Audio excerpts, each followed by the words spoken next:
నమస్తే, welcome to today news.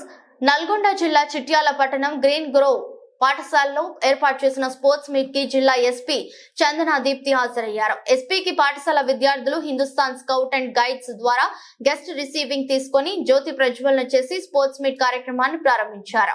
అనంతరం విద్యార్థులను ఉద్దేశించి ఎస్పీ మాట్లాడుతూ ఆటలు ఆడడం వల్ల శారీరక మానసిక ఆరోగ్యం కలుగుతుందని, గెలుపు ఓటములు సర్వసాధారణమని, ఓడిపోయిన వారు బాధపడకుండా ధైర్యంగా ఉండాలని చెప్పారు.